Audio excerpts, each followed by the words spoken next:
온순한 대답은 분노를 쉬게 하여도 과격한 말로를 역동하느니라. 지혜 있는 자의 혀는 지식을 선히 베풀고 미련한 자의 입은 미련한 것을 쏟느니라. 우선 2절까지 공부하겠습니다.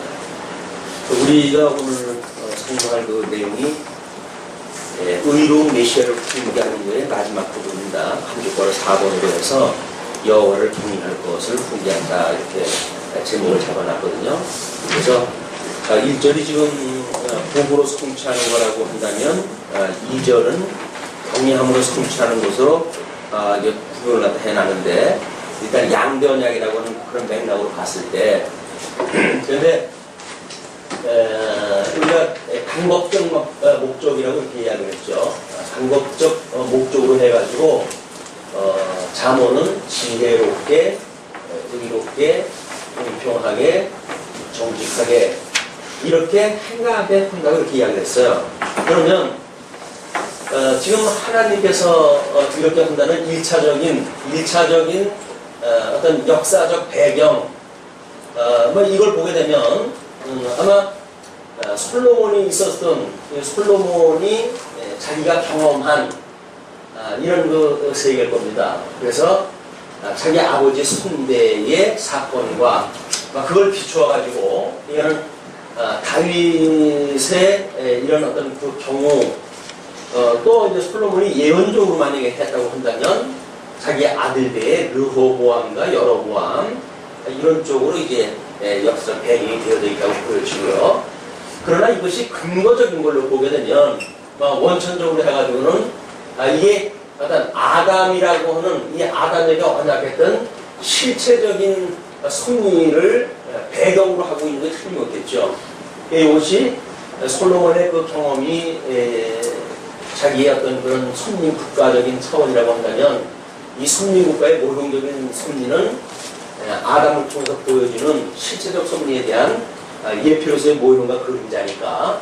그래서 이것이 예수 그리스도의 이야기입니다. 결국은 예수 그리스도를 하나님께서 메시아를 언약하시고 이 아담으로 인해 가지고 불순종해서 모든 사람들이 죄 가운데 있었을 때의 그 이야기죠. 저 잠언의 말씀을 통해 가지고 이 잠언의 말씀으로 결국은 둘째 아담 예수 그리스도가 되시는 이 말씀으로 해가지고 이게 회복하게 하시는 역사를 섭리하신다고 하는 이야기겠죠. 이게 그러니까 잠언의 내용이 뭐 자꾸 정말 말 그대로 잠언이니까 사람이 마치 어떻게 살라라고 하는 그런 그 주문의 형식으로 되어 있단 말이에요. 이게 성경이. 그래서 우리가 과거에는 잠언을 읽었을 때 나름대로 주옥 같은 말씀들 아닙니까? 우리가 어떤 인생살이를 갖다 할 때, 특별히 신앙생활을 할 때 주옥과 같은 그런 그 금원 구절로 되어져 있기 때문에 참 귀하다 말씀이. 사실 귀하다라고 했던 것이 어떤 말씀으로 귀한 것이 아니라 금원 자체로 귀한 걸로 우리가 이해했단 말이에요. 그게 우리가 이제 윤리적인 접근이었기 때문에 그랬다.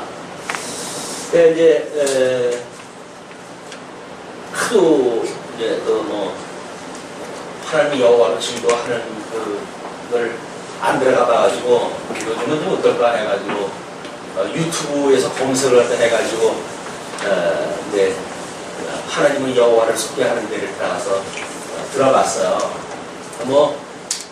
다 듣지는 않고 이제 서론 부분하고 중간하고 이렇게 먼저 이렇게 들어봤더니 왠지 너가 좀 공허하다라는 생각이 들더라고요. 그쪽 이렇게 공부를 계속 할 적은 몰랐죠. 그러나 이제 한동안 이제 그거를 안 듣고 나름대로 우리가 이제 양변약을 중심으로 해서 성경을 이렇게 파악을 해나가다가 보니까 상당히 이랬었구나 라는 그런 그것이 느낌이 오더라고요. 그것이 바로 뭐냐면 우리가 구조적인 명제로 봤을 적에는 메시아를 언약을 했고 신약성경 영화가 좀 메시아 성취로 보았습니다. 그러니까 전부 메시아 이야기예요. 메시아 이야기인데 그 구조의 명제를 잡았을 때 구약의 언약을 하나님은 여호와라고 하는 주제로 잡았거든요. 근데 사실은 하나님은 여호와라고 하는 그것은 우리의 신앙의 대상이 아닌 거예요. 왜냐면 그 메시아를 언약했던 구약의 성경의 이야기는 메시아를 보내준다고 했던 이야기이기 때문에 메시아를 어떻게 보내주신다고 이야기되어졌는가에 포커스가 맞춰져야지, 하나님은 언약대로 이루시는 분이기 때문에 모든 게 주권적으로 이렇게 하셨다. 하나님의 그런 모든 언약은 하나님께서 인간의 행위와 상관없이 이렇게 이루어 가셨다.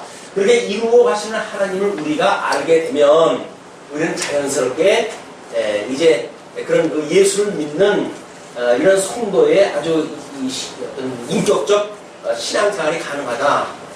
이렇게 이제 우리가 확인할 때 나왔어요. 그런데 그때 생소하게 이렇게 왜 이렇게 좀 공허하게 느껴질까라고 하는 느낌이 이게 언급이 안 되는 거예요. 그냥 뭐 지혜를 이야기하고 의도 이야기하고 공평도 이야기하고 정직도 이야기하죠.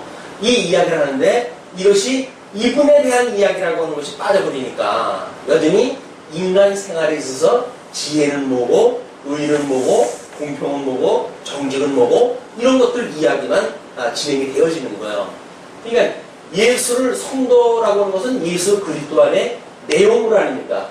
우리 예정이 되어졌을 때 예수 그리스도의 내용물로 예정이 되어진 거예요. 그러니까 성도라고 하는 것은 예수 그리스도와 떨어져 있는 객체로 우리가 보여진다고 한다면 이거는 아무런 의미가 없는 겁니다. 왜? 우리는 주와 영접이, 이 주와 한 몸을 이루어가지고 주의 일부가 된 사람들 아니에요. 예수 그리스도 구속을 받아가지고 연합되어진 사람들이란 말이에요. 그러니까 끊임없이 예수 그리스도가 구약의 언약대로 신약성경에 와서 성취되어졌다고 하는 특별 계시의 그런 그 믿음을 우리는 갖게 되어지죠. 그것이 예수 그리스도로 믿는 믿음이란 말이에요. 구약에서 언약되어진 메시아가 바로 몸을 입고 오셨던 예수님이로구나. 이분이 이런 복음서에서 성취한 걸로 보니까 구약에 언약되어진 그리스도가 맞구나 라고 해가지고 사실 그 사도행전에서 사도들이 강론을 한 걸 보게 되면 전부가 예수가 그리스도라고 증거가 되어진 거예요. 예수가 그리스도로 증거되어야 이분을 만나는데, 물론 신약성경에 가게 되면 우리는 그렇게 논리를 찾아갈 수밖에 없어요. 왜? 명제가 예수를 그리스도라고 하는 명제니까. 그런데 구약성경에서는 하나님이 여호와라고 하는 명제로 제목을 잡아놨기 때문에 예수가 그리스도라고 하는 이야기 나오는 빈도수가 상당히 낮아집니다. 우리는 이분 안에 있고 이분과 더불어 살아가면서도 불구하고 이분에 대한 이야기를 별로 안 해요. 하나님의 저렇게 주권, 여호와 하나님의 이름, 이 아주 대단한 이제 그런 큰 어떤 그릇을 가지고 있다고 보여지는데, 문제는 이분 안에 우리가 있지 않다고 한다면 그게 공허한 거예요. 나하고 상관이 없는 거란 말이에요. 나하고 상관이 있으려고 한다면 내가 이 객체로 떨어져가지고 그분이 이렇구나, 하나님은 저렇구나 라고 하는 것이 아니라 내가 이 안으로 들어가야 되는데, 이 안으로 들어간다고 하는 그것이 이 말씀을 먹고 더불어 살아가는 우리 삶인 거죠.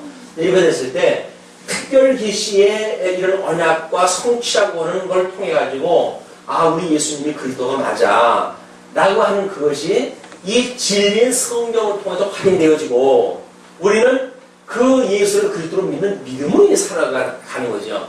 만약에 예수도 우리 안에 있다고 했었을 때 특별 계시에 의해서 이렇게 이걸 믿게 되어 있다고 한다면, 우리 이제 성령을 보내줘가지고 이 세속에 떨어져 있으니까, 만약에 우리가 이렇게 떨어져 있다고 한다면 성령을 보내주셔가지고 성령 안에 있다라고 하는 대전제가 또 돼야 돼. 이게 그리스도를 만약 이제 우리 성령에서는 예수 그리스도에 대해서 증거가 되어졌으니까 이분이 승천을 갖다 해가지고 성령을 보내주셔가지고 주면 몸된 교회를 어떻게 손대해 가시는 걸 깨닫게 되어지니까, 그래서 성령 안에 내가 있다 라고 하는 것이 끊임없이 이것이 확인되어져야 되거든요. 그래, 이게 성령 충만이에요. 이게 말씀 충만이라는 거예요. 과거에 우리 기도원 같은 데 했을 때 성령 충만, 말씀 충만, 은사 충만 이래가지고 열을 올리고 그랬었는데, 이것이 성령 안에 있다는 게 아니거든요. 이 성령은 인식의 주관자니까 이분이 우리에게 어떻게 이제 이 말씀을 듣고 이 훈계 전부 훈계니까 이 훈계를 우리로 하여금 듣고 깨달아 알고 믿어 경외하게 하시는 이 모든 일들이 이게 성령께서 하시는 일이란 말이에요. 이 다. 근데 마치 우리는 오전에 그런 이야기를 했지만 어떤 하나님에 대한 지식을 이걸 들어서 우리에게 지식 체계가 만들어지게 되면 마치 이런 것이 자동 케이스로 되어지는 것처럼 구도를 우리가 이제 끌어왔어요. 그것이 아니라 우리 뭐 구원의 서정도 소명으로부터 이 소명하시고 우리를 중생케 하시고 또는 우리를 회개케 하시고 또는 우리에게 믿음을 주시고 우리를 갖다가 의롭다고 칭해 주시고 그 다음에 양제를 삼으시고 그리고 하나님의 아들로 우리를 성화시켜 가시는 이런 그 과정을 통해서 끝까지 견인을 갖다 하시고 끝내 영화롭게 하시는 이 모든 과정이 구원의 서정이란 말이에요. 그러면 이게 구원이라고 하는 맥락으로 놓고 보았을 때 어떤 것 하나 우리 성령님께서 하시지 않는 일이 없는 거예요. 그렇다고 한다면 우리들이 이렇게 인식에 대한 이야기를 할 때에도 이런 전체적인 구원의 서정에 맞춰가지고 어떤 것 하나 우리 성령께서 하시지 않는 일이 없습니다. 이 성령께서 하신다고 하는 그것이 지금 이 훈계를 어떻게 듣는가에 대한 문제로 되어질 거예요. 성령의 구조적인 계시를 통해서 우리는 이렇게 뭐 지혜롭게 의롭게 공평하게 정직하게 하신다. 이렇게 이제 언약이 되어졌고 그 언약대로 이루어진 것을 먼저 일단 둘로 나눠가지고 1절에서는 복으로 성취하는 걸로 통해가지고 지혜롭게 의로운 메시아를 성취하시는 것을 이걸 성취하심에 대한 것을 확인하다 했고 다음 시간부터 있을 그것이 경외함으로 성취인데 그 공의함으로 성취가 공평과 정직이라고 하는 것으로 메시아 성취입니다. 이것도 마찬가지로 메시아 성취인데 공평과 정직으로 메시아 성취를 우리가 확인을 하다 해갈 거예요. 오늘은 이 의롭게 하시는 이런 그 내용을 가지고 여호와를 경외할 것을 훈계하는 그런 내용을 가지고 마지막 부분입니다. 15장이 그냥 그 의로운 메시아를 훈계하는 내용 중에 이제 마지막 부분이기 때문에 여기 끝나게 되면 제2절로 넘어가요. 장면 제2절로 넘어가고 그 제2절로 넘어가면서 이제 그런 어떤 하나님의 의에 대한 의가 어떻게 이루어지는가. 그래서 어떤 하나님의 이 의와 나라라고 하는 양대 언약을 하나님께서 하셨는데 우리가 이 의가 무엇인가 약화되어질 때는 나라는 어떻게 보게 되면 이건 내용 중심 아니에요?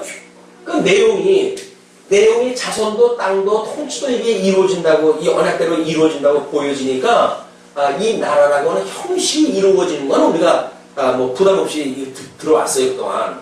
근데 왜 이 나라가 이루어진다고 그러는데 우리의 신앙생활에 어떤 예수 그리스도와 한 몸을 이뤘던 그 은혜의 감동이 자꾸 퇴색되어지는가? 그 이야기가 의에 대한 것을 우리가 그동안에 간과했기 때문에 그랬다. 이걸 확인하다 했단 말이에요. 그래서 예수 그리스도로 말미암아 복 있는 자와 저주 있는 자를 하나님께 가르치는 역사인데 우리가 그 가운데 모든 사람들을 하나님의 이 의를 인해서 모든 인생들을 불 가운데 집어넣으시고 그 가운데 특별히 복 있는 자만 불러내셔가지고 이 복에 우리를 참여케 하시는 이런 그 은혜가 구원의 역사고 그렇기 때문에 우리가 끊임없이 구원에 대한 이야기가 필요하다. 과거에는 이런 나라 중심으로 이야기를 할 적에는 구속의 이야기를 하게 되면 대부분 그랬어요. 뭐 지금도 구속 이야기를 하냐. 아니 나라 언약대로 이루신 그런 그 이 장엄한 역사를 갖다 보고 굳이 그 예수 그리스도를 자꾸 이야기를 하냐. 뭐 구속사의 수준이 있냐. 뭐 이렇게 해가지고 비하하고 그랬거든요. 근데 그거는 착각인 거야. 끊임없이 우리는 예수 그리스도가 나와 상관이 없으면 아니 뭐 이게 하나님의 절대 언약대로 이루어가는 거고 나하고 뭐 상관이 있어요. 내가 복 있는 자로 예수 그리스도의 참여가 되어진다고 하는데 우리 중요한 것이 있으니까 그런 관점을 가지시고 이런 걸로 보았을 때 이런 역사적 배경과 이 실체적인 배경 이런 걸 통해 가지고 지금 15장에서 언급되어지는 겸손히 견책 듣는 자, 겸손히 견책을 듣는 자, 복 있는 자라고 하는 그 이야기는 예, 하나님의 이 의의 언약에 가입을 하는 사람들은 이것이 하나님의 훈계를 우리가 겸손하게 들을 수 있는 사람이란 말이야. 그거를 자꾸 딴소리 해가지고 뭐가 필요가 있냐 해가지고 내치는 게 아니라 그 말씀이 우리한테 들어오게 되면 잘 박힌 목과 같아서 정말 그걸로 우리가 생명의 은혜를 우리가 깨닫게 되어지고 하나님의 주권을 찬양하게 되어지는 이런 데 이르게 되어진다. 이제 이렇게 보시면서 이 역사적 배경은 솔로몬 아버지인 다윗 때의 배경을 보게 되면 좀 이 아도니아라고 하는 이 아들과 다윗이라고 하는 아들 간의 이 관계를 솔로몬이라고 하는 이 다윗의 아들은 이 솔로몬이라고 하는 두 사람이 어떻게 왕위를 얻는가가 있었고 다윗이라고 하는 그런 그 임금은 나름대로 뭐 이제 그 사울이라고 한다면 사울이라고 하는 임금과 어떤 관계가 있었는지 이게 아마 통일 왕국이라고 하는 그런 맥락에서 봤을 때 여기서 배경이겠죠. 그러면 다윗이 하나님의 말씀을 듣는 자세와 그 다음에 사울이 하나님의 말씀을 듣는 자세가 어떻게 달랐는지를 우리가 이제 이건 역사서에서 우리가 끊임없이 확인됐던 내용들이니까 이 차이가 나올 거예요. 뿐만 아니라 아도니아라고 하는 그런 그 사람과 그 다음에 이 솔로몬이라고 하는 사람과의 관계를 통해서도 누가 하나님의 말씀에 귀를 기울였는지 하나님의 그런 하나님이 하셨던 그 왕이 있다고 그랬잖아요. 이 하나님이 세우신 신적 그런 그 왕직이 있고 하나는 인간을 중심으로 해야 세우는 왕직이 있으니까 이 신이 하나님이 기뻐하시는 왕이 누구이고 인간들이 추첨을 갖다 해서 세웠던 왕이 무엇인지 이걸 통해 가지고 우리는 하나님의 말씀을 듣는 것이 과연 뭔가 그것이 뭐 사울도 들었다고 하면 들었겠고 다윗도 들었다고 하면 들었을 텐데 그러나 사울은 이걸 인간적인 방법으로 해가지고 선출되어진 왕으로 그걸 들었던 사람들이란 말이야. 그래서 결국은 다윗을 죽이려고 끊임없이 그렇게 시도를 해왔고 그런 가운데 하나님은 다윗을 지키셨기 때문에 이런 하나님의 말씀을 순종하게 듣는 다윗과 아니면 자기의 어떤 그런 이해관계를 따라가지고 하나님의 말씀을 해석하는 사울과의 관계 그 다음에 아도니아와 솔로몬의 관계 이런 걸 놓고 보게 되면 나중에 예수님 오셨을 당시에 이제 이쪽에 와가지고 예수님 오셨을 당시에 결국은 어떤 구약에서 언약되어진 예수가 그리스도로 오셨던 이분하고 아니면 나름대로 자기네들이 지킨다고 했던 유대인들이 있죠. 이 유대인들이 어떻게 구약 성경을 이해하고 구약 성경에서 언약되어진 메시아 그 사람들도 그 메시아를 기다리는 겁니다. 그래서 메시아 대망 사상이라고 이렇게 이야기를 하잖아요. 구약 성경을 제대로 이해한 사람들이 예수님 당시 예수님 오시기 전까지 끊임없이 그분에 대한 소망을 대망하는 가운데에 살았던 사람들이에요. 메시아를 대망하지 않은 사람들이 아니에요. 다만 그 언약대로 오셨던 예수 그리스도를 인간적인 기준으로 말씀을 들었기 때문에 이 유대인들은 예수님을 그리스도로 알아보지 못하고 끝내 십자가 못 박아 죽인 데까지 몰고 가잖아요. 그러니까 하나님의 말씀을 듣는데 과연 여기 15장에서 이야기하는 것처럼 유선한 대답이 뭐고 그다음에 과격한 말은 무엇인가 이런 것들을 우리가 성경에서도 여러 사례를 찾아보기가 어렵지는 않을 것 같아요. 그래서 유선한 대답은 분노를 쉬게 하여도 아담 때 우리 이제 가인과 아벨 쪽까지 거슬러 올라가도 우리 아벨이 하나님 앞에 제사 드리는 그런 그 방법은 하나님의 말씀을 이해한 대로 드렸죠. 근데 가인은 그렇게 하지를 않았기 때문에 하나님이 그를 찾아왔으니까 네 동생 어디 갔냐? 그랬더니 하나님한테 혼내니까 내가 동생 지킨다니까. 그러는 거예요. 이게 뭐야? 우선 아담도 하나님 앞에 어떤 이 불순종을 했을 때 누가 따먹으라고 그랬니? 라고 이야기했을 때 뭐 당신이 만들어준 저 여자가 먹으라고 그랬다든지 뭔가 하나님 앞에 뭔가 이유를 대는 그 이유를 댄다고 하는 그 이야기가 과격한 말들인 거예요. 하나님의 지음을 받았는데 만약에 하나님께서 너 이거 누가 따먹으라고 그랬어? 뭐 처음부터 따먹지는 않았겠죠. 이제 그걸 유순한 말로 들었으면. 그렇지 않들었기 때문에 그가 불순종을 했고, 불순종을 했을 때에도 자기가 그 어둠 속에 숨을 정도면 이미 죄 벌거벗은 걸로 알고 이제 부끄러운 걸 아는 사람이니까 하나님이 어디에 누가 땅을 하고 되느냐 뭐 이렇게 되면 아유 하나님 제가 죽을 죄를 졌습니다 뭐 이렇게 자복이 돼야 되는데 그렇게 안 한단 말이에요. 그러니까 하나님께서 그렇지 않은 마음을 주어가지고 그러하여금 에덴에서 내쫓는 거예요. 그러니까 지옥의 저주받은 데에서 살 수 있도록 행하는 일이 이 과격한 말로 대응을 하는 사람들이거든요. 그런데 유선한 대답을 하다 하는 사람은 분노를 쉬게 한다고 하는데 이 구약 성경에서 아담 이후에 이렇게 하나님 앞에 유순하게 대답한 사람이 아무도 없어요. 물론 모형적으로 때로는 노아든지 다윗이라든지 이렇게 그림자적으로 보여질 때가 있죠. 그러나 그 사람들도 어떤 그 불의의 모습을 드러낼 때 보게 되면 하나님 앞에 유순한 대답을 하는 거 아니에요? 그러니까 하나님이 예를 들어서 왕은 많은 말을 주지 말고 많은 첩을 주지 말고 이렇게 이야기를 했으면 다윗이 만약에 그 말씀을 순종하게 들었다고 한다면 어딜 감히 다른 여자라도 넘봐요. 그것도 자기 부하는 지금 전쟁터에 나가 있는데 그걸 할 일이 없다고 해가지고 자기가 그런 일을 한다는 이야기는 이미 하나님의 말씀을 유순하게 대답하는 상태가 아니란 말이에요. 아니 내가 왕인데 그러면 안 됩니까? 이런 항의하는 게 있으니까 불순종할 거 아니겠어요? 불순종한다는 자체가 이미 하나님 앞에 유순한 대답이 아니라 과격한 말로 대답이 되어지는 거예요.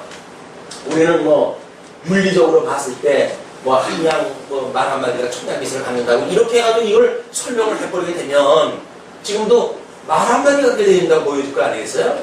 그러나 이런 맥락으로 놓고 보게 되면 경영하는 데까지 이르지 않은 모든 것들은 사실은 그 불경한 자세로 사는 거예요. 끊임없이 우리 주님이 아니면 저는 이게 불경할 수밖에 없고 여기서 불순종할 수밖에 없습니다. 그래서 주를 바라볼 수밖에 없는 이런 것이 우리 예수 믿는 마음이란 말이에요.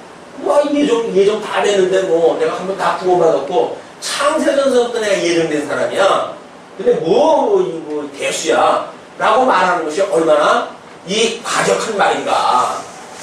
예수 그들 빼놓고 인간이 할 수 있다고 말하는 모든 것들이 과격한 거야. 이것이 이제 그런 맥락으로 이 성경을 보시게 되면 모든 게 지금 그런 해결되어져 있습니다. 지혜 있는 자의 혀의 지식은 선이 베풀고 이 지혜 있는 자라고 하는 것은 이 예수 그리스도를 언약하셨던 하나님께서 그 예수 그리스도를 성취하시는 분이라고 하는 걸 깨닫는 사람들이 지혜 있는 사람 아닙니까? 그 지혜 있는 자의 혀는 지식을 선이 베풀지요. 선이 베풀면 하나님이 기뻐하시고 온전하시고 선하신 뜻을 선포하는 것이 선하게 선포한다 하는 거지.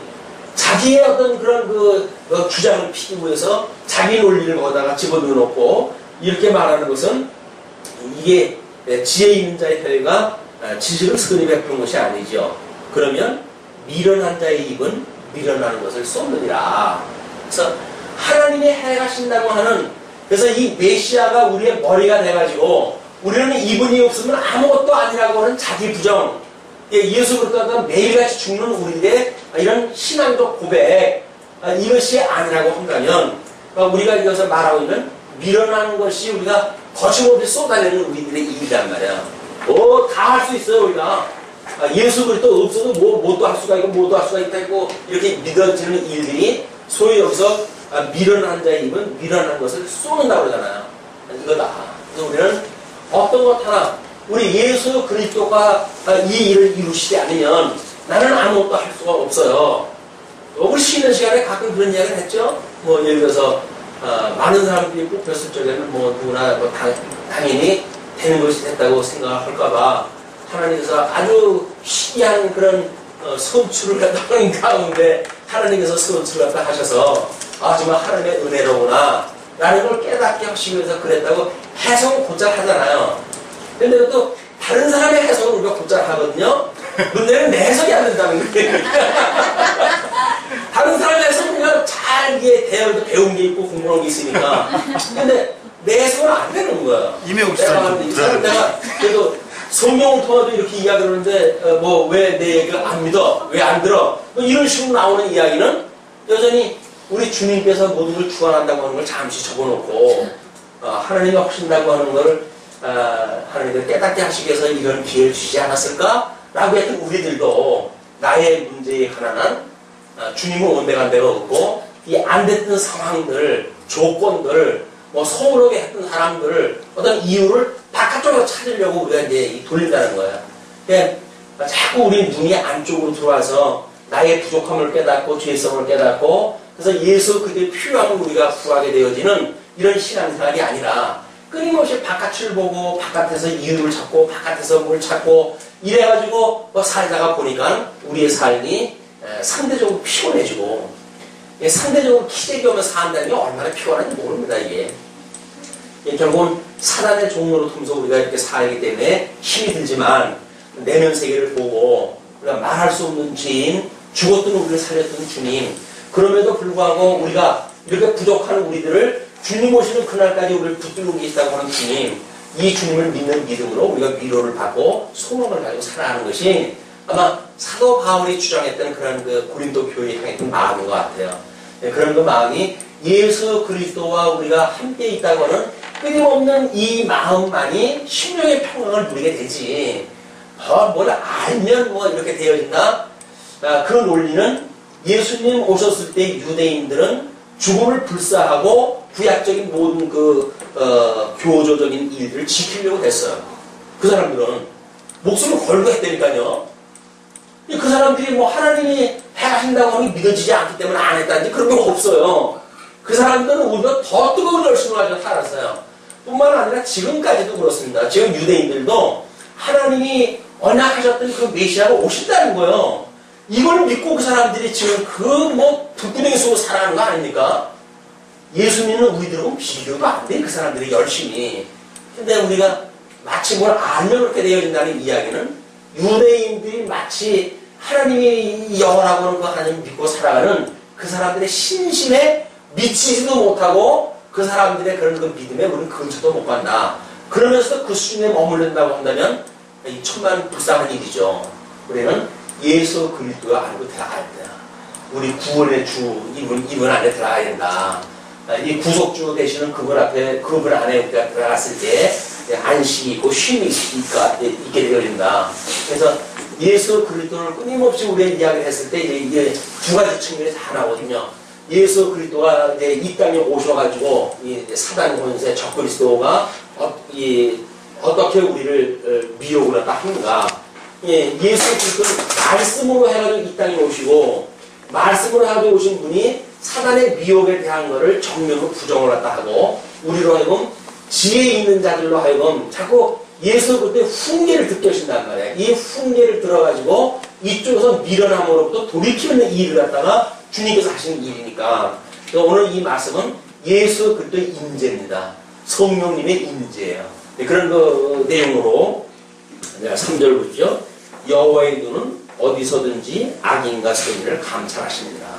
그냥 아무리 인간이 자기의 의를 가지고 뭘 갖다 이야기한다고 하더라도 아무 소용이 없어요. 왜? 우리는 의가 없으니까. 하나님께서 우리는 이 아담에서 여기 에덴에서 아담을 내쫓을 때부터 인간을 불의하도록 되어져 있어요. 불의한 인간이 자기 의를 가지고 자랑할 수가 없어요. 인간은 불의한 거예요. 다만 하나님의 의로 말미암아 의롭다고 칭함을 받았을 뿐이죠. 의롭다고 칭함을 받았는데 그거는 하나님께서 입혀준 이 의의 온만이 하나님의 의지 내 속의 거는 여전히 썩은 구습을 가지고 있는 나예요. 그 나로부터 어떤 그런 가치를 갖다 말한다는 이야기는 하나님 앞에 교만하게 짝이 없는 일이죠. 우리는 불의한 인간들인데 다만 하나님께서 아담에게 가죽옷을 해입혀가지고 보호해 주셨던 것처럼 예수 그리스도로 인한 의의 옷으로 우리가 덧입혀줬을 뿐이다. 하나님께서 이 의의 옷을 벗겨버리면 아무것도 아니죠. 이 의의 옷을 우리가 끊임없이 주님 예수가 그리스도라고 하는 믿음을 가지고 옷깃을 여미고 살아가는 이유가 있다. 그런 그 이야기예요. 어디까지 시험을 했다 하고 감찰했다 하시니까 끊임없이 여기서 이제 택자든 불택자든 다 여기서 하는 거 아니에요 지금? 이 택자든 불택자든 다 하나님이 저희 가운데 집어넣은 거예요. 여기서 이 택자들만 이제 구속을 갖다 해내실 거란 말이에요. 이 훈계의 말씀을 통해 가지고 그걸 알아듣는 자는 알아듣게 하신 자 그 얘기죠. 알아듣게 하신 자가 알아듣고 알아듣게 되면 주님께서 회복을 갖다 해주시겠다는 거니까 이것이 선민국가의 창건으로부터 회복에 이르는 전 이스라엘 역사다. 자, 그러면 이제 4절에 올량한 혀는 곧 생명나무라도 패려한 혀는 마음을 상하게 하니라. 이게 올량한 혀라고 하는 온전하고 선한 그냥 하나님의 뜻을 알고 있는, 그래서 예수를 그리스도로 믿는 사람의 증인으로서의 신앙 고백, 그런 거는 생명나무예요. 왜? 그러고 하여금 생명에 이르게 하는 거니까 생명나무지만 패려한 혀, 이런 하나님의 그 진리의 말씀을 왜곡시키는 이런 그 불의한 혀는 결국은 모든 사람들의 마음을 상하게 만든다. 심지어 출애굽했던 사람들조차도 이런 패려한 말씀을 듣게 되면 심령이 평강을 못 누려요. 우리가 예수를 믿는다고 그런데도 불구하고 왜 우리가 심령의 평강을 누리지 못합니까? 여기에 우리가 광야라고 그랬잖아요. 이 광야. 이 광야는 믿음의 공간이라고 그랬어요. 왜? 가나안 땅 아직 들어가지 않았으니까. 그래서 출애굽은 되어졌어요. 이 종으로 살던 애굽으로부터 출애굽은 되어졌지만, 이것서 우리가 누릴 수 있다는 이야기는, 만약에 여기서 끊임없이 먹을 것이 많고 입을 것이 많고 조건이 좋아가지고 심령의 평강을 누린다고 한다면 모를까. 하나님께서 우리를 여기다 넣으셨을 적에는 정말 아무것도 없는 상태에서 끌고 나오신 거 아니에요? 그냥 우리가 여기서 얻을 수 있는 어떤 이런 평강, 이 믿음의 이 평강은 마음에 있는 거야. 이런 조건에 있는 게 아닙니다. 조건이 있기 때문에 평강을 얻을 수가 없어요. 가나안 땅에 들어가가지고 누릴 것을 누리고 있기 때문에 평강을 누리는 것이 아니라, 여기는 그냥 척박한 광야예요. 사막이에요. 불기둥과 구름기둥이 아니면 뭐 한 발짝도 이동할 수 없는 공간이에요. 또 주님께서 주시는 만나와 뭐 이 샘물이 아니라고 한다면 도대체 살아갈 수가 없는 우리들이에요. 여기서 우리가 심령의 평강을 누린다는 이야기는 끊임없이 예수를 그리스도로 믿는, 하나님께서 이쪽으로 이 하나님의 의로 여기를 인도하신다는 거 아니에요? 그걸 우리가 20세 이후로 출생한 사람들에 대한 것이 끊임없이 죽고 세대 교체를 통해 가지고, 이 세대 교체, 우리 육체의 소유로 가지고 있던 태어났던 것, 그래서 하나님의 의의 옷을만 그냥 이렇게 입고 있던 이 속의 것이 다 죽어가지고 없어질 때까지는 우리는 이 거룩한 땅에 들어갈 수가 없는 존재다. 다만 이걸 믿음으로 믿는 그 믿음을 가지고 있었을 때만이 평강을 누릴 수가 있다. 그래서 애굽에서 종노릇하는 사람들은 다 죽어야 되는 거예요. 우리 육신도 다 죽어야 되는 거지, 여기서 뭐 육신을 가지고 이쪽으로 들어갈 수가 없는 거죠. 물론 뭐 이제 우리 예수님이 오시는 날, 때로는 뭐 죽었던 사람이 뭐 다시 재생이 되어지거나, 또는 뭐 부활하는 사건들이 일부 있지만은, 지금 이런 광야 생활을 할 때, 이때는 그런 일이 있을 수가 없다. 끊임없이 세대교체가 되겠네요. 그걸 우리가 교의적인 표현으로 해가지고 성화라 이렇게 이야기를 하는 겁니다. 세대교체가 되어지는 게 성화가 됩니다. 자, 이제 그러니까 아비의 훈계를 업신여기는 자는 미련한 자요. 아비의 훈계를 업신여긴다는 이야기는 결국은 하나님의 말씀, 훈계를 듣지 않는다는 이야기죠. 하나님의 말씀을 듣지 않는 자, 업신여기는 자는 미련한 자고, 경계를 받는 자는 슬기를 얻을 자니라. 그래서 하나님의 말씀을 귀를 기울일 수 있다는 건 보통 은혜가 아닌 거예요.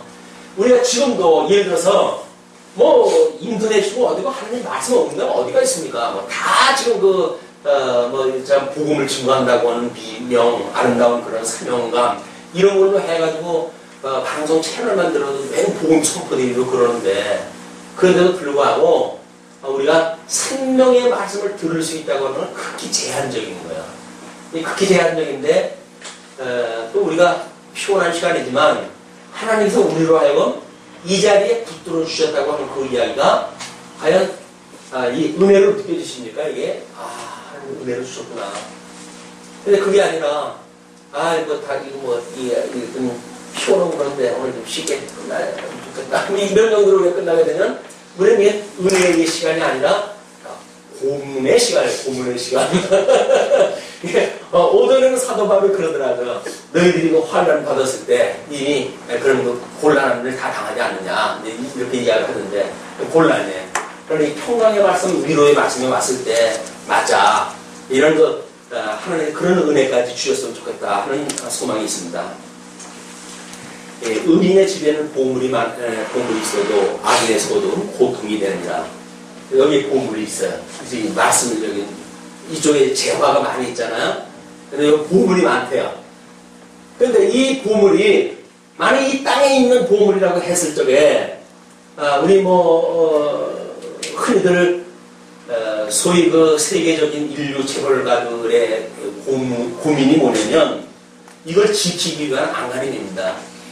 이게 잠시라도 주게 되면 이 경제의 시스템이라고 하는 거는 계속 증식에 대한 어떤 그런 기회가 얻게 되면 꺼져버리는 게 다 경제 활동되는 그런 거 아니에요. 이걸 끊임없이 가동을 시키려면 끊임없이 돌려야 돼요. 끊임없이 자산도 돌려야 되고. 그래서 왜 한국에 지금 그 아파트 문제라든지 하는 거에 세금을 양도세를 갖다 주려고 부동산의 어떤 그런 정책을 쓰는가? 때로는 많이 이익을 주는 것 같잖아요. 근데 사실은 그 대상자가 몇 억짜리의 대상입니까? 7억이에요, 7억. 7억이면은 대한민국에서 강남 이외에는 사실 거기에 적용되는 사람도 없어요. 근데 그 사람들이 왜 7억이라고 하는 그런 한계를 둬가지고 그런 정책을 필까요? 그 사람 돈들 좀 끌어내자 그 이야기예요. 부동산이 침체가 돼가지고 돈이 안 돌아가고 서민 경제가 망가지고 있으니까 돈 있는 사람한테 그렇다고 돈 뺏을 수는 없고, 그러니까 그 사람들한테 뭔가 이익을 줘가지고 그들이 투자를 갖다 하게 되면 그들의 돈이 시장으로 흘러나올 거고, 시장에 흘러나오게 되면 이거 돈 팔아가지고 장사하고 사람들도 먹고 살 수가 있잖아요. 그러니까 그걸 하기 위해 가지고 그 7억 이상 되는 사람은 미연제를 주겠다는 얘기예요. 근데 그 사람들은 이제 그 투자해라고 이야기해요. 이제 이익이 있고 그러니까 그런 걸로 해가지고 너희들 있는 돈 좀 내놔라. 그렇게 내놔야 없는 사람이 같이 먹고 살지 않겠냐. 그 이야기거든요. 그러니까 어떻게 보면 7억짜리 집 가지고 있는 사람이 일부 지역 아니면 어디가 7억짜리가 어디가 있어요. 그 사람들한테 혜택을 주는 것이 어떻게 보게 되면 없는 사람 입장에서 보게 되면 있는 사람 위에서 정책을 세우냐 이렇게 볼 수가 있지만, 사실 그 이반할까 한 사람들은 있는 사람 위에 가지고 그 사람 권리가 뭐가 있어요. 그러면 국가의 어떤 그런 책임을 지고 경제를 책임을 있는 사람들인데, 그러니까 할 수만 있으면 그 사람들의 돈을 시장으로 흘러나오게 하고, 그래서 시장은 그 사람들의 돈으로 나름대로 돌아가가지고 신용 경제를 갖다 좀 이렇게 허리띠를 갖다 좀 털 수 있게끔 해주자. 근데 그런 그 이야기입니다. 이런 것들이 결국 이 보물이 어디에 있는 그건데, 만약에 여기서 내가 작은 거야, 내가 그걸 왜 뺏겨? 네 수 내가 다 알고 있어. 나 그렇게 안 할 거야. 라고 하는 사람은 부동산을 만약에 주고 팔고 사고 해가지고 이익이 남을 수 있는데도 불구하고, 만약에 정부에서 하는 것이 네가 내 돈 뺏어 먹으려고 하는 거야? 나 그럼 거기 안 해. 라고 무슨 소리 보는 거야, 이게. 근데 그 사람이, 그래? 그럼 기회네? 라고 해가지고 투자를 하게 되면 자기는 그 이상의 돈이 생기죠. 이런 거에 그 정책을 알고 있는 사람이 투자를 하느냐 마느냐에 대한 문제일 거라고요.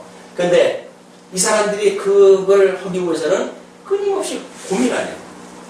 정부도 고민이고, 그 수십억 대 돈 가지고 있는 사람도 고민이고, 이 돈을 언제 어디에다 투자를 해야 다시 이것이 돌아올 수가 있는가라고 하는 문제들에 고민을 하다 하고. 근데 여기에 이 보물과 여기에 보물의 차이가 그거랍니다. 이쪽에 보물이라고 하는 건 사실 진리의 말씀 아니에요. 그 말씀이 있다고 한다면 심령의 평강을 누리는데, 이쪽에 눈에 보이는 재물에 우리가 여기에 포커스가 맞춰지게 되면 이걸 지키기 위해서 우리는 다른 경제 시스템이 굴러가는 것만큼 따라가야 돼요. 그걸 따라가지 않으면 도태될 수밖에 없죠. 이것이 세상 경제와 지금 하늘나라의 경제와의 그 원리입니다. 의인의 집에는 보물이 많이 있어도 이거는 하나님의 말씀, 또 그 생명 이런 것들이 다 거기에 해당되는 거고, 악인의 소득, 이것은 이 땅에서 얻게 되어지는 물질적 소득이에요. 그렇기 때문에 그걸 지키려면 고통이 나을 수밖에 없는 겁니다. 지혜로운 자의 입술은 지식을 전파하여도 미련한 자의 마음은 정함이 없느니라. 아까 설명되어진 거죠. 악인의 제사는 여호와께서 미워하셔도 정직한 자의 기도는 그가 기뻐하시느니라. 뭐 이거는 우리 사무엘이 있었을 때 사울의 어떤 그런 자기의 이 직임을 정립하기 어떤 정체성의 질서를 잡아가기 위해서 제사장의 역할을 하지 못하는 이 사울이 제사장으로서 했을 때 하나님이 저주함으로 해가지고 충분히 교육이 되어진 내용들이죠. 그리고 악인의 길은 여호와께서 미워하셔도 의를 따라가는 자는 그가 사랑하시느니라. 이 길이라고 하는 것이 예수 그리스도를 길로 여기고 따라가는가, 아니면 이 적그리스도가 길이라고 해서 따라가는가에 대한 문제예요. 끊임없이 나는 이 진리요 길이요 생명이라고 말씀하셨던 주님이 옳도소이다. 주님만이 정말 우리의 진리가 되고 생명이 되고 길이 되십니다. 라고 하게 되면 우리는 이 길을 당연히 택하게 되죠. 그러나 주님 따라가니까 뭐 배고픈 거고 핍박이고 맨날 고생투생이네요. 적그리스도를 따라가게 되면 나 배부르게 해준다 그러는데 잠시 이쪽으로 갈랍니다 라고 가게 되는 일이 적그리스도 따라가는 길이겠죠. 그걸 이제 극명하게 드러내는 일이 10절에 그렇게 설명하네. 도를 배반하는 자는 엄한 징계를 받을 것이요 견책을 싫어하는 자는 죽을 것이니라. 결국은 하나님께서 우리에게 이렇게 어둠 속에서 넣으신 것은 죄를 깨닫고 예수 그들을 바라보라고 하신 일이기 때문에 끊임없이 우리가 견책을 싫어하면 안 되지요. 그리고 음부와 유명도 여호와 앞에 드러나거든 하물며 인생의 마음이다. 인생, 하나님의 지음을 받았던 인생인데 하나님은 지금 첫째 날 빛과 어둠을 지으신 분이고 온 우주 만물을 다 지으신 분 아니에요? 그래서 그 어둠을 빛이 있으라 하며 빛과 어둠을 이렇게 드러나게 하셔가지고 대명천지를 다 심판 아래 두신 분인데 그걸 모르니까 인간들이 자기 마음속에다 무엇인가를 숨겨놓고는 이거는 우리 하나님도 모를 거야 라고 하는 위로를 우리가 스스로 하며 살아가는 줄 몰라. 이건 주님도 내 마음은 몰라. 내가 주님을 얼마나 사랑하는데 라고 하는 걸로 어떤 예쁜 이야기로 우리가 할 수 있는지 몰라도 우리 주님께서는 다 보신다는 거죠. 불꽃 같은 눈으로 우리를 감찰하신다. 그래서 우리가 의인이 나는 정말 하나님 앞에 내가 뭘 공로로 살아간다고 한다면 그럴 수 있을지 몰라도 온전히 하나님의 의로 내가 살아간다고 한다면 그럴 필요 없잖아요. 나는 들러온 사람이에요. 근데 주님께서 이 하나님의 의로 나를 의롭다고 칭해주셨어요. 하나님 감사합니다 라고 살아가게 되면 결코 그렇게 포장할 필요가 없단 말이에요. 내가 따로 무화과 나무로 한 치마를 만들어 해볼 이유가 없죠. 왜? 우리 주님께서 만들어진 옷으로 충분하니까. 거만한 자는 경책받기를 좋아하지 아니하며 지혜 있는 자에게로 가지도 아니하는지라. 다 예수님한테 가지 않는 사람들을 이야기하는 거죠. 마음의 즐거움은 얼굴을 빛나게 하여도 마음의 근심은 심령을 상하게 하니라. 또 이 얼굴을 빛나게 한다 그러니까 예수를 잘 믿으면 후광이 생겨야 된다 그러는데 예수님 때로부터 얼굴 그렇게 좋은 사람 없어요. 왜? 맨날 먹고 살지 못해. 아주 이게 이 유효한 가운데 못 살기 때문에 그게 빛나는 사람이 없어요. 후광이 빛나는 사람이 없어요. 그냥 너무 내가 예수 믿으면서 이렇게 되면 덕이 되지 않지 않을까? 이런 이유 때문에 노심초사한다고 한다면 이 짐을 벗으시기 바랍니다. 우리 주님 안에서는 주님께서 보시기에 아름답다고 해야 아름다운 거지 사람이 보는 어떤 그런 시각적인 관점에서 얼굴이 번들번들하고 아주 좋아요. 참 믿음이 좋으신가 봐요. 이건 사람들이 보는 평가죠. 주님께서 그렇게 평가를 안 하신다니까요. 그러니까 우리는 사람을 핑계를 대가지고 자꾸 이 하나님이 그렇게 보신다고 해가지고 어떻게든지 그래야 되지 않을까. 그래서 조금 좀 컨디션이 나빠가지고 안색이 나빠가지고 예수 믿는 사람이 이래가지고 그래가지고 노심초사하는데 너무 덕에 대해서 염려하지 마세요. 주님께서 행하신다니까요. 어린이 주님께서 행하실까봐 뭘 내가 이 덕을 갖다가 쓰기 위해서 얼굴에 광채가 나야 되고 그럴 이유가 뭐가 있어요.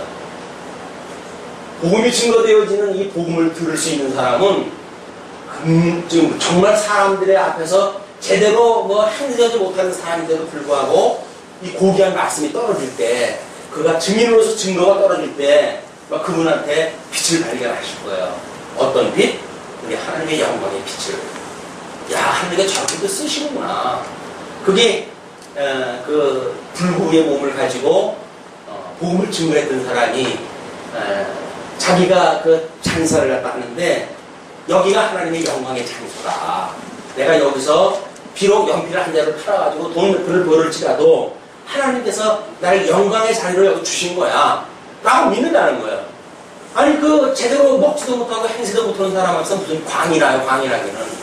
그러나 하나님의 은혜를 깨닫고 고백하는 그 고백이 우리들에게 영광으로 드러난다는 겁니다.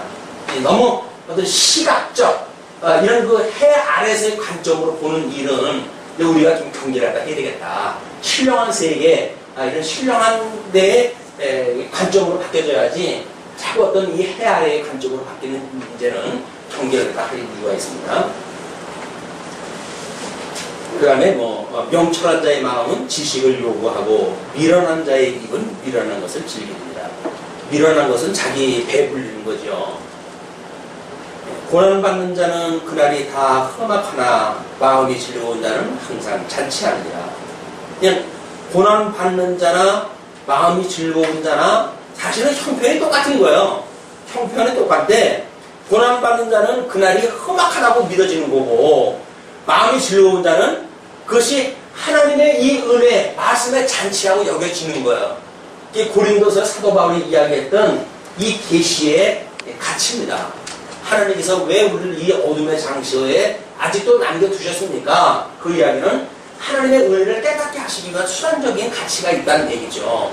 그것이 또 우리는 불의를 하면 안 된다고 해가지고 어떻게 교회에서는 예쁜 모습을 보이려고 이렇게 애를 쓰기도 하고 그러잖아요. 너무 그런 것도 없어요. 그냥 생긴 대로 사는 겁니다.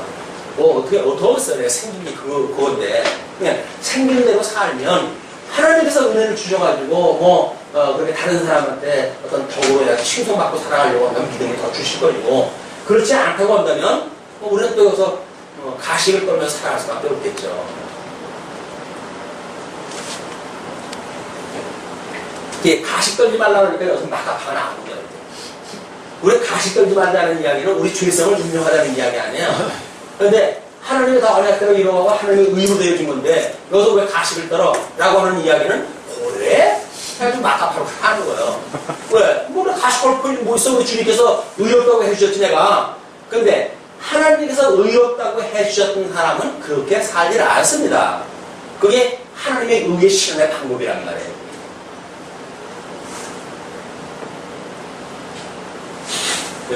이 가산이 적어도 여호와를 경외하는 것이 크게 부하고 번뇌하는 것보다 나으니라. 믿어지십니까? 아멘 하십니까? 우리 아까 찬양을 할 때 마음이 가난한 자는 어떻다고요? 네. 이게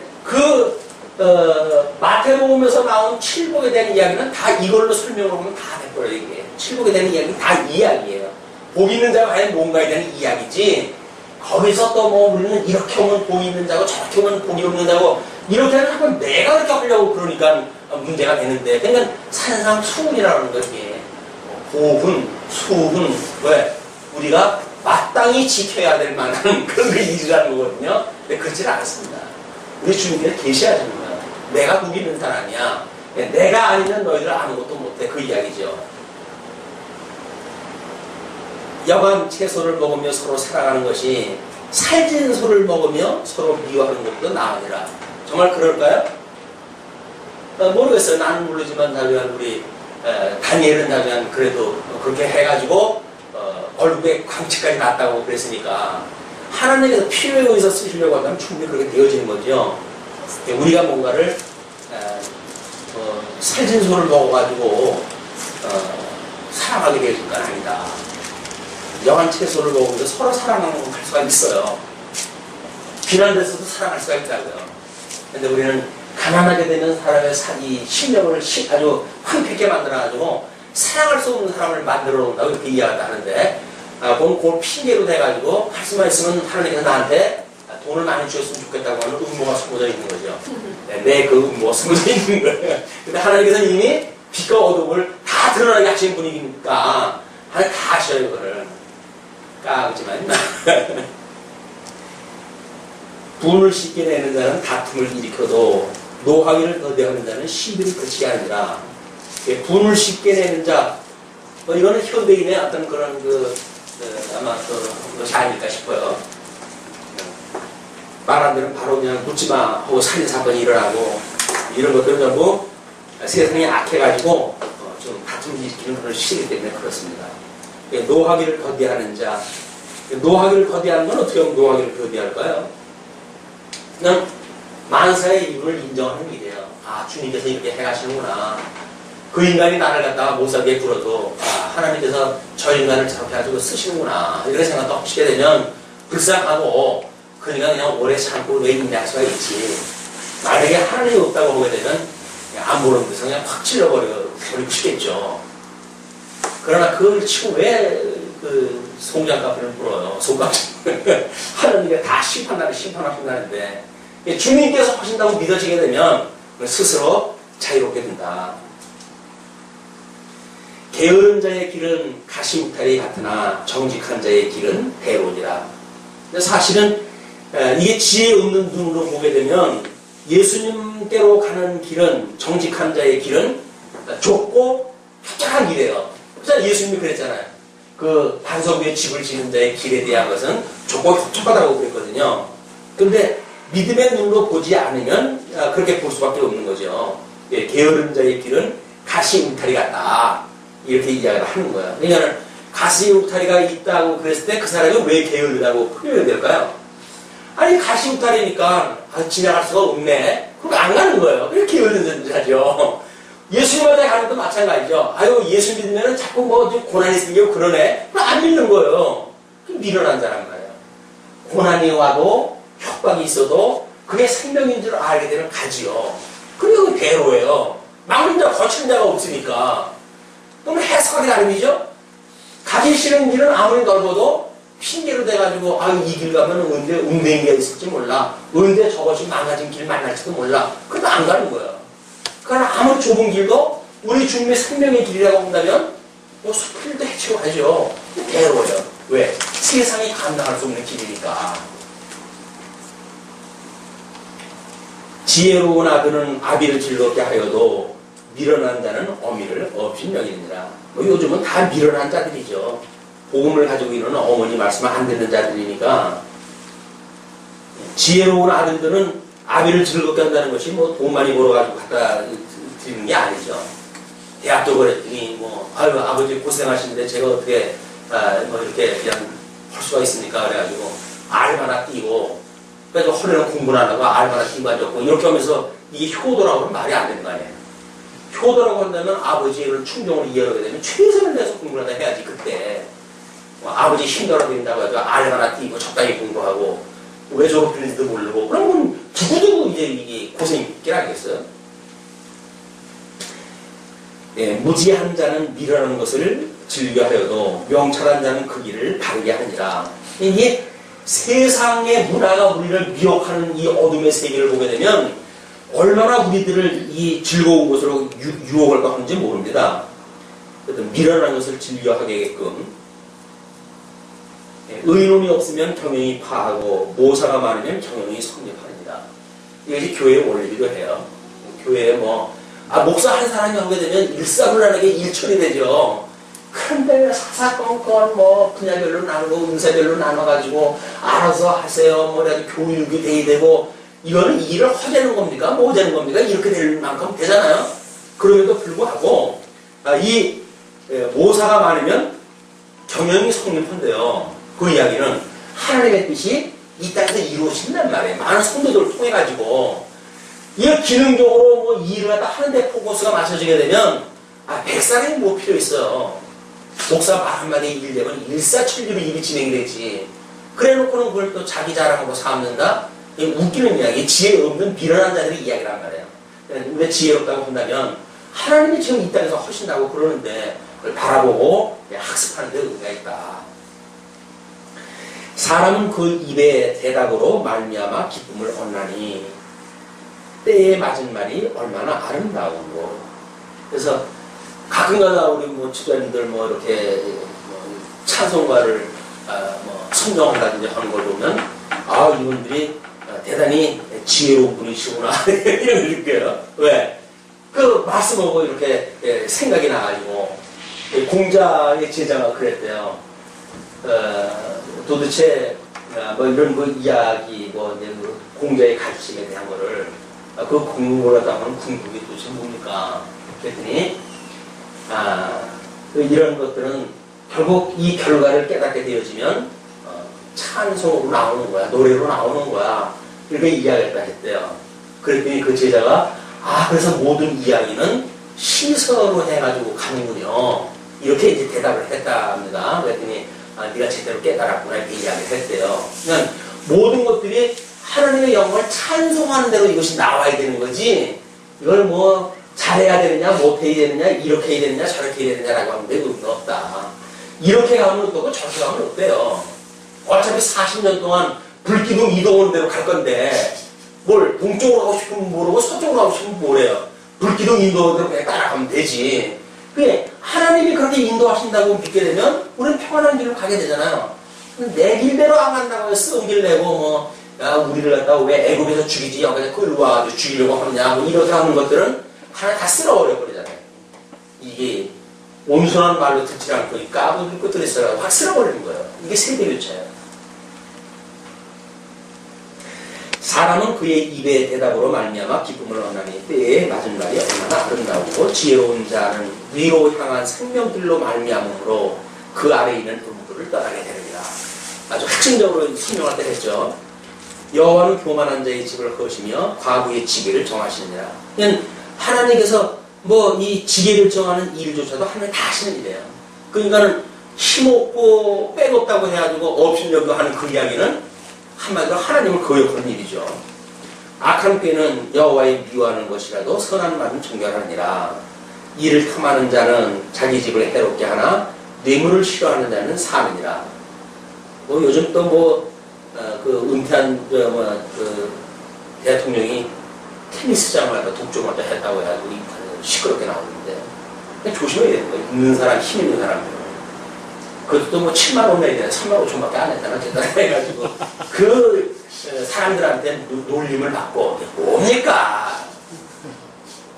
돈품이나 있고 권세나 있는데 그냥 뭐 돈 좀 내는 대로 가가지고 그냥 하면 얼마나 그거 좋아요. 그 다른 사람들 이용하는데 가가지고 권력으로 해가지고 다른 사람 신청도 못한대요. 그 인터넷으로 어떻게 조작을 하다 해가지고 그 사람밖에 못 갔다는 거 아니야? 그러니까 그 맨날 봐도 그 사람이라는 거라.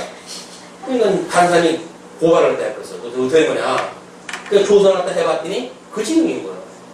돈 다 내냐? 또 조사를 갖다 해봤던가 보죠? 근데 7만 원인데 3만 5천밖에 안 냈대. 그렇게 뭐 재벌에서 돈 보신 분인데 내시지. 추방이야. 있는 사람이 더 해요. 뭘 하래요? 장사를 내가 그러잖아요. 있는 사람이 더 하네? 있는 사람이 더 하다고. 왜 창피해? 남사스러워. 28명이나 없다, 28명밖에 없다고 하는 사람이나 등급인 것 같아. 그렇지 않고서 왜 그러고 사는지 모르겠어.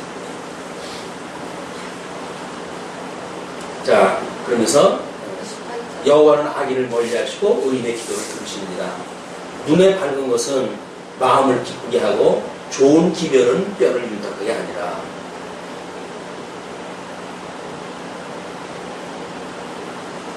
생명의 경계를 듣는 귀는 지혜로운 자 가운데 있느니라. 생명의 경계를 듣는 귀, 지혜로운 자 가운데 있느니라. 훈계받기를 싫어하는 자는 자기의 영혼을 경히 여긴다. 결국은 뭡니까? 자기 영혼을 경히 여긴다. 여호와를 경외하는 것은 지혜의 분계라. 겸손은 존귀의 앞자입니다. 존귀한 마음을 가지시고 우리 하나님만 그 이름만 높이세. 우리 예수 그리스도 우리 주님의 이름만 높이세. 이런 건 일주일에 했으면 좋겠습니다. 기도하시죠.